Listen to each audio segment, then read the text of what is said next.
Over here on my half of the channel, we do a lot of history, which broadly speaking means that I talk about a bunch of stuff that happened in the past. Now, let's be honest, it's mostly Greece and Rome because I'm a classicist hack, but in any case, I deal with old stuff, okay? But how we deal with that old stuff can have a massive impact on what we learn and what ideas we take away from it. To that end, today I'm going to be talking about historiography, which is kind of the history of history. So today we'll be going behind the scenes a bit to learn about how the writing of history works, and as a result, how I structure my videos. To start, let's jump back to ancient Greece because that's just what I do, and look at arguably the first two proper historians whose works we have, Herodotus and Thucydides. In classical Greek history, starting from these two and continuing all the way through the Roman Empire, the goal was twofold. First, you wanted to tell a story in an aesthetically pleasing manner and make it a story that you genuinely enjoyed listening to. Reading a textbook isn't aesthetically pleasing, it's boring as a white crayon in the snow, but go to the history section of your local bookstore and you can see all manner of history books that are beautifully and engagingly written. That's the benefit of literary aesthetics.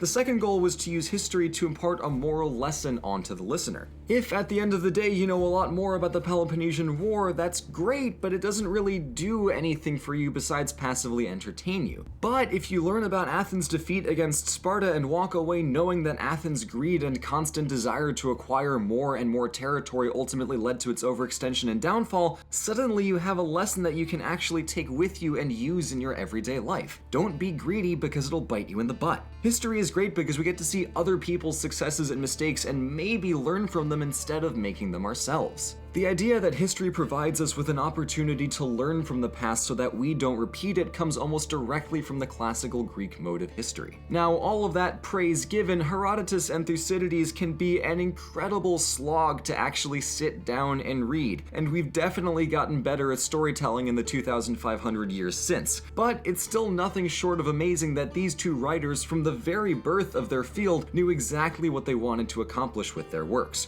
Herodotus said that he wrote down the events of the Persian conquest so that they would not be forgotten, and he took the additional step of attempting to explain why the events unfolded the way they did. And that was huge, because now we don't just have a chronicle of events, but we have specific causes and effects in play. So that was a really big development. Thucydides is a little less overt with his goals, but he broadly wanted to write down the Peloponnesian War in order to teach people about it, in the expectation that future events would be similar enough that the ancient knowledge can help instruct people on how to proceed. One of his big things was trying to identify the intrinsic traits of human nature, and for better and for worse, his observations haven't really been toppled since. So that's the classical mode of history, and it's really important to remember that history is, at the end of the day, very much a story, not just a collection of facts, dates, and events. And because it's a story, there are characters. Sometimes that's people, but sometimes, and especially in the case of Thucydides, that's the states themselves. In Thucydides, Athens acts distinctly different than Sparta does. Athens is inquisitive, progressive, very self-obsessed, wants to control everything, and always wants to do, get, and be more because it's so hyped up on the idea of how great it is. The Parthenon was not built by humble hearts, that's for sure. Now contrast that to Sparta, who's small, very reserved, calculated and strategic, perfectly happy to keep to themselves and not fond of saying too many words, but when they're provoked and they need to act, they come out absolutely swinging. They're different places, they behave very much differently. The character of the entire state is just different. Now, obviously, one place won't be the same forever, just look at Rome, but because of political, cultural, social, religious, and economic factors, you can observe that states do have at least semi-persistent character. Rome in 400 BC is a very different place from Rome in 400 AD, but much like a person, if you look at the arc of the story, you can see why the character starts one way and ends a different way. The character can change, but there's still the same character who's undergoing that change. I know that a decent amount of people may well want to argue with me about this, which is why I'm making a point to account for changes over time, but broadly speaking, I think Thucydides knew what he was talking about on this one. So, that's the Greeks taken care of, let's jump over eastward to China. Sima Xian, the grand historian from the Han Dynasty in the 1st century BC, codified the method of writing history for centuries to come. He inherited the Annals of Confucius, which presented history in a chronology, offering the occasional snide comment or two when he wanted to make a point, but was otherwise pretty straightforward. If you've read Confucius, this makes sense because he's a straightforward guy who likes to keep everything neat and organized. But in his history, Sima Xian changed it up a bit, deciding to use his platform to issue moral proclamations. He did this on the pretense that since bad people sometimes had great fortune while good people suffered, it was the job of the historian to commit the events of the past to memory, and to issue moral judgments on those events to ensure the ultimate, lasting triumph of good over evil. Even if a certain king did his best to act virtuously but still lived a life of misfortune, the historian had the power to solidify their image as a virtuous person for all of time to see. So in both ancient traditions, we're able to see the desire to use history not only as a means of record keeping, but as a way to better the world through the instruction of moral lessons and the injection of an understanding of good and evil. That goes way beyond simple chronologies. It can get more than a little touchy at times, but it has the power to accomplish and teach much more than a list of facts and dates ever could. That's more or less where the two big historical traditions come from, and there are definitely others, but Greece and China are the biggies. But what happened between then and now?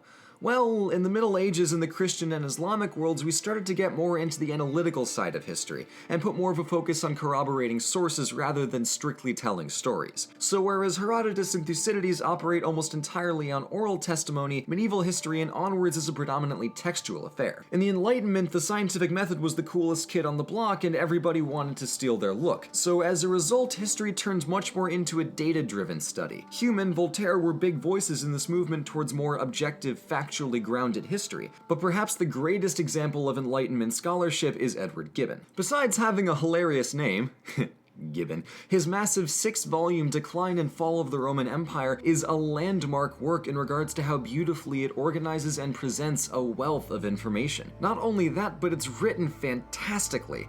I have heard multiple claims that it's the best prose ever written in the English language, and one of my professors has repeatedly said that everybody needs to lock themselves in a room with nothing but Gibbon's Decline and Fall, and that if they don't enjoy it, there's a problem and it's not with Gibbon. Anyway, Edward Silly Name wrote a killer book, but after that people glommed onto the part about hard data and cascading bibliographies and forgot about the part where you're supposed to actually write well. In the 19th century and onwards, history moved away from the domain of writers and into the domain of academics, first in 1800s Germany and later in British and American universities. As such, history turned very much away from being a story and more towards a giant fact dump. Again, if you don't believe me, look at modern textbooks and academic papers, they're mostly a mess to read. I will admit that I'm being very harsh about this right now, but I'm making the point that the aims of history changed with time. I personally like the old ways better, and I hope I can convince you of why, but there's nothing inherently wrong with the way that modern historians do their jobs. It's just meeting different goals. So, all in all, back in the day, we had histories that treated the past as a story and used that story to teach the reader a moral lesson. Through various means, we nowadays have histories that largely reject the story and go all in on sources, on the premise that any attempt to impart a moral lesson falls under the realm of icky personal bias. Now, I've talked about historical bias before, and it's 100% unavoidable in history. It's always there in one form or another, because we're humans, we're imperfect, and even in the best of circumstances, the choices we make about how we tell our history impacts what history we tell and what our audience will learn from it. Now, what does this all have to do with me? Well, on this channel, I follow the example of Herodotus and Thucydides in particular as well as I can. I turn these histories into videos to make them more aesthetically pleasing, comedy helps, and I inject my analysis into these videos as well to make them more than just retellings of events. It's stories with a purpose. Sometimes I do a good job of giving the story a broader meaning and attaching a lasting lesson that viewers can take away. Sometimes I don't strike the balance right, and it comes off as me pontificating about what I think is right and wrong. It's a process, and I'm learning. As for the actual history, I usually try to open with some context in a way that frames the question or the problem that the given history will be addressing. For instance, did Caesar kill the Roman Republic, or was it already dead? Was there any other option if he didn't? How did the development of the samurai class throughout its long history influence its ultimate legacy? Why is Africa the way it is? What element of the Persian identity most influenced their achievements? These are all questions I looked to answer so that I could give you more than just facts and dates. They're lessons about how to do good things through unpleasant means, struggling with a changing identity in a changing world, enduring lots of unfair hardship, and being good for the sake of being good. History provides us with an expansive bank of lives to learn from. It's just up to us to start reading. It's my creative choice to use these videos not to just retell history, but to actually try and teach it. If I mess up, but that's what I'm aiming for. So, all in all, history has been a lot of things over the long history of history. And I want to be transparent because if you're watching these videos, you should know what creative choices are governing my decisions here. So, I have been Blue, this has been History, and I will see you in the next video.